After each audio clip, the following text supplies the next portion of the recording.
صحیح مسلم کی روایت ہے.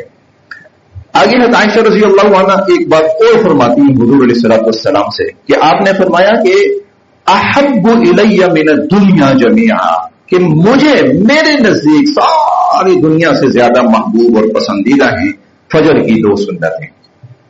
آگے حضرت عائشہ ہی فرماتی ہیں ان النبی صلی اللہ علیہ وسلم لم يكن على شيء من النوافل اشد معاهدة منه على ركعتين قبل الصبح، کہ میں نے کبھی نہیں دیکھا کہ حضور صلی اللہ علیہ وسلم نے کسی نماز کا اتنا اہتمام کیا ہو فرائض کے علاوہ، کسی اضافی نماز کا اتنا اہتمام کیا ہو جتنا آپ فجر کی 2 رکعات کا اہتمام فرماتے تھے.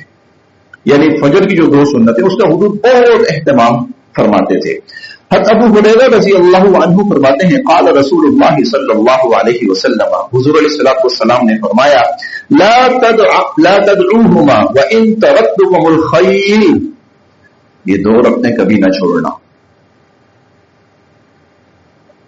یہ 2 رکعتیں کبھی نہ چھوڑنا. حضرت ابو ہریرہ رضی اللہ عنہ فرماتے ہیں، ابو داؤد سنن ابی داؤد کی روایت ہے، صحیح 6 کی روایت ہے کہ یہ 2 رکعات کبھی نہ چھوڑنا. اگلا جملہ سنیں، اگر کسی کی توجہ نہیں بھی ہے تو وہ بھی توجہ کرے. آپ نے فرمایا کہ یہ 2 رکعات کبھی نہ چھوڑنا چاہے گھوڑے تمہیں کچل ڈالے. وَإِن تَرَكْتُمُ الْخَيْلَ، اگرچہ گھوڑے تمہیں کچل ڈالے. اچھا، اسی لیے یہی وجہ ہے کہ فجر کی جو 2 سنتیں ہیں ان کو اپنے وقت پر ادا کرنا ضروری ہے ہی ہے. خدا نہ خواستہ اگر انسان سے رہ جائیں، فجر کی نماز کا وقت گزر بھی جائے، تب بھی زوال سے قبل بھی ٹائم مل جائے تو پڑھی جا سکتی ہے،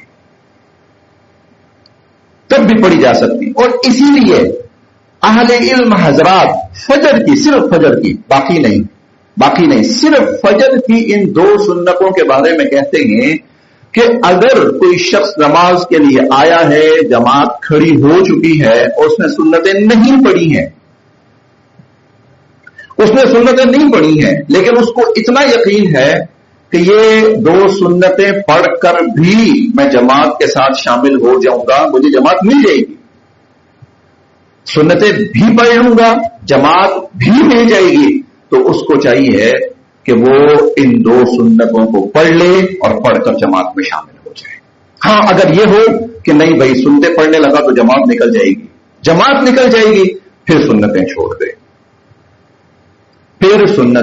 دے اور پھر جماعت میں شامل ہو جائے. لیکن اگر یہ آپشن ہو کہ سنتیں بھی مل جائیں گی اور جماعت بھی مل جائے گی تو پھر اس کو چاہیے کہ وہ سنتیں پڑھ لے.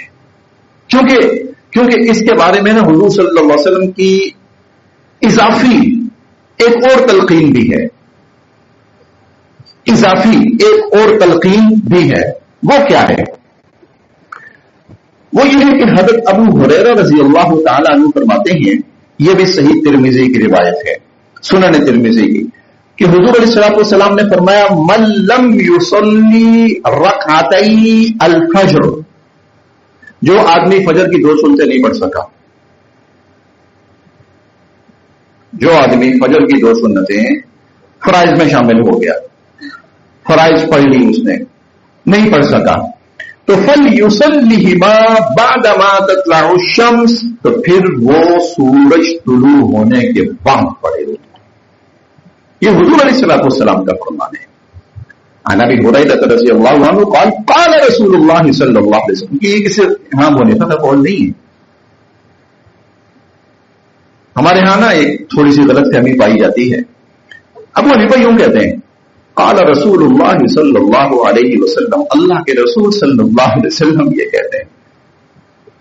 قال رسول اللہ صلی اللہ علیہ وسلم، اللہ کے رسول صلی اللہ علیہ وسلم یہ کہتے ہیں کہ من لم یصلی رکعتی الفجر، کہ جو شخص فجر کی 2 رکعتیں نہیں پڑھ سکا، سنتیں نہیں پڑھ سکا، فلیصلیہما بعدما تطلع الشمس، تو اب وہ سورج طلوع ہونے کے بعد پڑھے، سورج طلوع ہونے کے بعد ان کو پڑھے. چلیں آگے چلتے ہیں جی. اچھا، اس وجہ سے بھی اب چونکہ سورج نماز کے فوری بعد نہیں پڑھ سکتا، یہ ظہر کی سنتے ہو نا پہلے رہ گئی ہیں تو وہ بعد میں پڑھ سکتا ہے، وہ ظہر کے بعد پڑھ سکتا ہے. لیکن فجر کے بارے میں حضور علیہ الصلوۃ والسلام کے اس فرمان کی وجہ سے اہل علم حضرات اس چیز کی گنجائش رکھتے ہیں کہ اگر کوئی شخص، بلکہ اہل علم نہیں، یہ صحابہ کرام کا معمول تھا. میں انشاءاللہ وہ بھی تفصیل عرض کروں گا کہ فجر کی نماز شروع ہوتی تھی، صحابہ کرام آتے تھے اور ان کو لگتا تھا کہ سنتیں پڑھ کر ہم جماعت میں شامل ہو جائیں گے. اور مجھے یاد ہے آج سے 1.5 سال پہلے میں نے 10-12 صحابہ کرام کی روایات آپ کے سامنے نقل کی ہوئی ہیں، شاید یہاں کہیں موجود بھی ہوں. بہرحال تو اس لیے فجر کی جو 2 سنتیں، یہ فجر کی سنتیں ہیں. آگے جی ظہر کی نماز. حضرت عائشہ رضی اللہ عنہ فرماتی ہیں ان النبی صلی اللہ علیہ وسلم کان لا یضع اربا قبل الظہر والرکعتین قبل الغداء، کہ حضور صلی اللہ علیہ وسلم ظہر سے پہلے، ظہر کے فرائض سے پہلے 4 سنتیں کبھی نہیں چھوڑتے تھے. نہیں چھوڑنا ان کو کہا جاتا ہے مؤکدہ، تاکیدی سنت مؤکدہ اس لیے کہتے ہیں. نہیں چھوڑنا، آپ نے خود چھوڑی اور نہ ہی امت کو کہا کہ تم چھوڑو، تو کبھی نہیں چھوڑتے تھے حضور صلی اللہ علیہ وسلم. 4 رکعتیں ظہر سے پہلے اور 2 رکعتیں فجر سے پہلے. اچھا عبداللہ، یہ جو روایت ہے نا یہ صحیح بخاری کی ہے. حضرت عبداللہ بن شقیق کہتے ہیں سألت عائشہ عن صلاة رسول اللہ صلی اللہ علیہ وسلم عن تطوعہ، کہ میں نے حضرت عائشہ سے پوچھا کہ حضور صلی اللہ علیہ وسلم فرائض کے علاوہ اضافی اور کیا پڑھتے تھے، فرائض کے علاوہ اضافی اور کیا پڑھتے تھے. تو قالت، آپ فرمانے لگی کان یصلی فی بیتی قبل الظہر 4، کہ حضور صلی اللہ علیہ وسلم ظہر سے پہلے 4 رکعات پڑھتے تھے. ثم یخرج، پھر آپ تشریف لے جاتے تھے، فیصلی بالناس، لوگوں کو نماز پڑھاتے تھے. ثم یدخل فیصلی رکعتین، پھر نماز پڑھا کر جب واپس آتے تھے، 4 فرائض پڑھا کر واپس آتے تھے، پھر آپ 2 رکعتیں پڑھتے تھے. یہ فرائض کے بعد کی 2 رکعات، فرائض سے پہلے کی ظہر کی نماز چل رہی ہے، فرائض سے پہلے کی 4 رکعات اور فرائض کے بعد کی 2 رکعات. اچھا، عن ابراہیم قال ما كانوا يسلمون في الاربع قبل الظہر. حضرت ابراہیم نخعی ایک بزرگ ہیں، محدث ہیں، وہ فرماتے ہیں کہ صحابہ کرام ظہر کی نماز سے پہلے 4 سنتوں کو ایک سلام کے ساتھ پڑھا کرتے تھے، ایک سلام کے ساتھ 4 رکعتیں اکٹھی.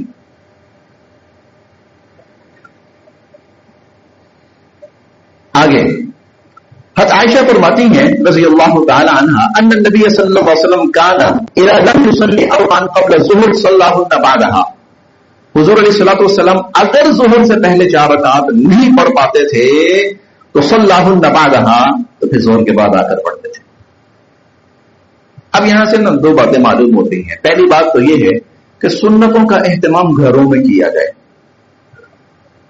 یہ عائشہ رضی اللہ عنہا جو کہ گھر کے اندر ہیں، گھر کے اندر ہے کہ آپ نماز سے پہلے گھر میں نماز پڑھتے تھے اور پھر فرائض پڑھا کر گھر میں آ کر سنتیں آپ پڑھتے تھے. ایک بات تو یہ پتہ چلی کہ حضور صلی اللہ علیہ وسلم کا طریقہ عمومی یہ تھا. کبھی کبھار مسجد میں بھی پڑھ لیتے تھے لوگوں کی ترغیب کے لیے، لیکن عمومی یہ ہے کہ گھر میں پڑھی جائے اور بعد کی سنتیں بھی گھر میں پڑھی جائے. پہلی بات. دوسری بات یہاں پر یہ بھی معلوم ہوئی اگر ظہر کی 4 رکعات پہلے نہیں پڑھ سکا تو ظہر کے فرائض کے بعد پڑھنی ہے، ظہر کے فرائض کے بعد پڑھنی. یہ ساری چیزیں حضور صلی اللہ علیہ وسلم سے منقول ہیں. یہ ساری چیزیں حضور علیہ الصلوۃ والسلام آپ پڑھتے تھے، نہیں چھوڑتے تھے. پہلے رہ گئی تو فرائض کے بعد پڑھا کرتے تھے.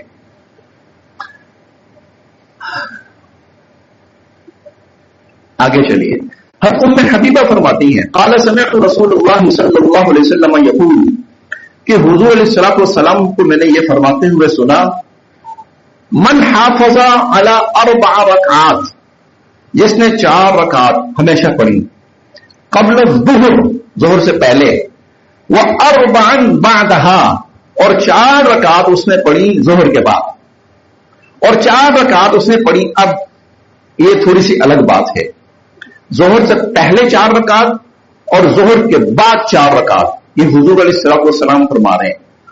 ام حبیبہ فرماتی میں نے سنا حضور علیہ الصلوۃ والسلام کو، آپ نے فرمایا جس نے 4 رکعت ظہر سے پہلے پڑھی اور 4 رکعت ظہر کے بعد پڑھی اور اس پر ہمیشگی اختیار کی، حرمہ اللہ علی النار، اللہ اس کو جہنم کی آگ پہ حرام فرما دے.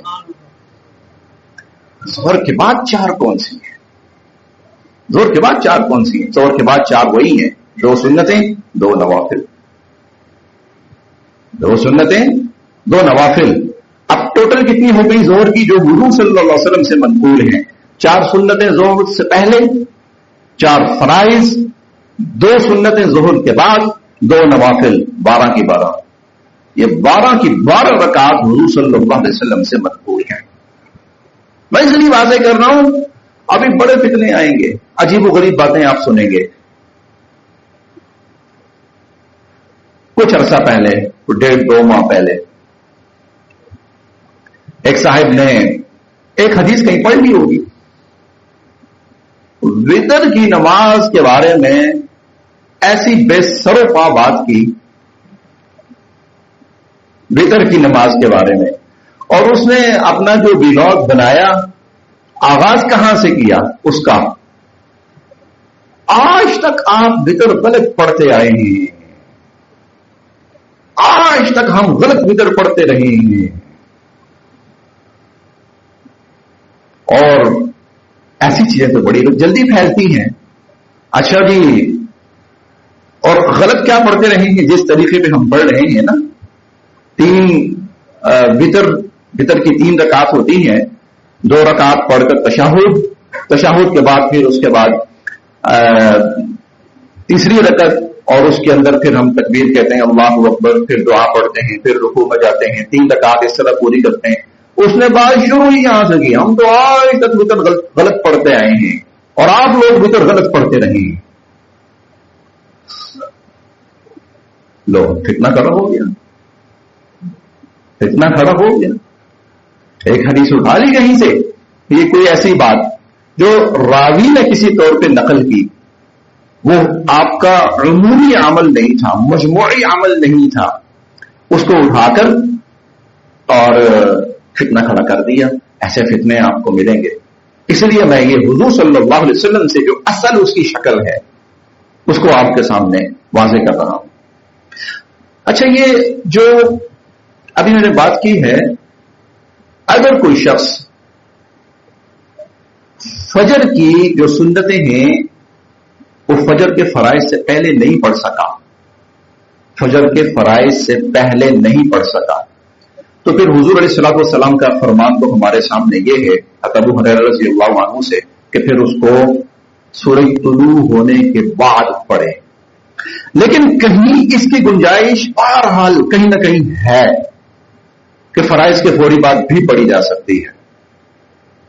اس کی گنجائش کہیں نہ کہیں بہرحال ہے کہ فرائض کے فوری بعد سورج طلوع ہونے سے پہلے کہیں نہ کہیں گنجائش ہے، پڑھی جا سکتی ہے.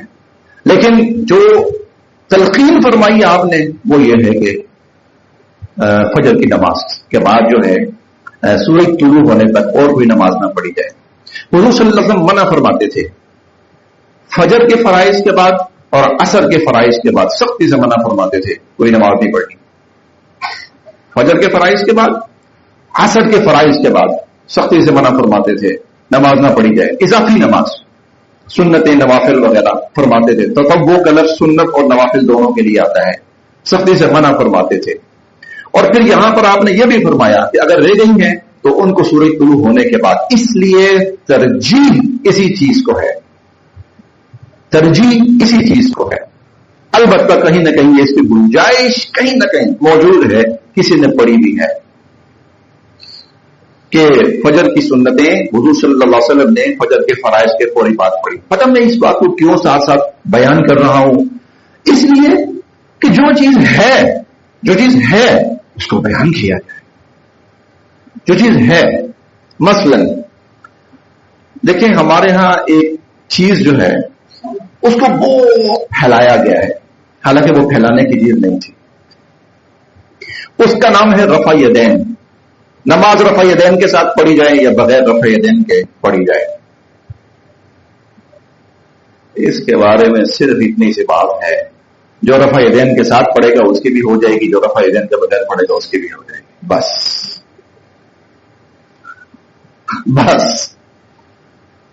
ہاں، زیادہ بہتر شکل کیا ہے؟ زیادہ بہتر شکل کیا ہے؟ کیا رفع یدین کے ساتھ پڑھنا زیادہ بہتر ہے یا رفع یدین کے بغیر زیادہ بہتر ہے؟ بس اتنا پر. کچھ لوگ کہتے ہیں کہ رفع یدین کے ساتھ زیادہ بہتر ہے، اور کچھ کہتے ہیں کہ رفع یدین کے بغیر زیادہ بہتر ہے. اور پوری بات کا خلاصہ اس طرح سے ہے کہ حضور صلی اللہ علیہ وسلم نے شروع میں جب نماز شروع ہوئی تو آپ نماز میں 7 جگہ رفع یدین کرتے تھے. امام بخاری رحمۃ اللہ علیہ کی کتاب ہے، امام بخاری کی الادب المفرد، اس میں امام بخاری نے حضور صلی اللہ علیہ وسلم کی وہ حدیث روایت اور عمل نقل فرمایا ہے کہ جس میں آپ 7 جگہ نماز رفع یدین کرتے تھے. اس کے بعد اس رفع یدین میں کمی ہوئی اور یہ 4 جگہ رہ گیا. اس کے بعد اس میں کمی ہوئی اور 1 جگہ رہ گیا. 1 جگہ رہ گیا. اب چونکہ یہ حضور صلی اللہ علیہ وسلم نے سارے اعمال کیے ہیں، لہذا جو کر رہا ہے رفع یدین نماز کے اندر تو اس کی نماز ہو جاتی ہے، بالکل ہوتی ہے، حضور کی نماز ہے. اور جو نہیں کر رہا اس کی بھی ہو جاتی ہے. کیوں؟ حضور کی نماز. بس. غلط کیا ہے اس کے اندر؟ غلط کیا ہے اس کے اندر؟ غلط یہ ہے، اس بات کی اہمیت یہاں تک تھی تو اس کو یہیں تک رکھنا چاہیے تھا، اس کو اسلام اور کفر کا مسئلہ نہیں بنانا چاہیے تھا. یہ میرے سامنے ساتھی بیٹھے ہوئے ہیں، 10-12 دن پہلے کی بات ہے. عصر کی نماز کے بعد میرے پاس ہے، کہنے لگے جی وہ میں نے فلاں صاحب کو سنا ہے، وہ کہتے ہیں کہ نماز کے اندر اگر فلاں فلاں فلاں فلاں جگہ اتنی جگہ رفع یدین نہ کریں تو نماز ہوتی ہی نہیں ہے. اور انہوں نے کوئی نماز رفع یدین کے بغیر نہیں پڑھی، کوئی نماز رفع یدین کے بغیر نہیں پڑھی. میں نے کہا بھائی بات سنیں، مجھے نہیں پتا کس نے کہا، کیوں کہا، کیا کہا. احادیث نکالی ان کو دکھائی. کہتا یہ تو بہت زیادہ احادیث ہیں کہ رفع یدین کے بغیر نماز پڑھی. میں نے کہا کہتا پھر وہ غلط کہہ رہا ہے. میں نے کہا ایک بات یہاں تک ہے نا، اس کو یہیں تک رکھو. یہ جھگڑے والی بات ہے ہی نہیں ہے، یہ جھگڑے والی بات ہے. رفع یدین کرنے والا نماز ہو جاتی ہے، رفع یدین نہ کرنے والا نماز ہو جاتی ہے. زیادہ بہتر کس کی ہے؟ کچھ حضرات کہتے ہیں جو رفع یدین کرتا ہے اس کی زیادہ بہتر ہے، تھوڑی سی زیادہ بہتر ہے. اور کچھ کہتے ہیں جو رفع یدین نہیں کرتا سوائے آواز کے، اس کی زیادہ بہتر ہے. جو چیز یہاں تک ہے نا اس کو وہیں تک رکھا جائے.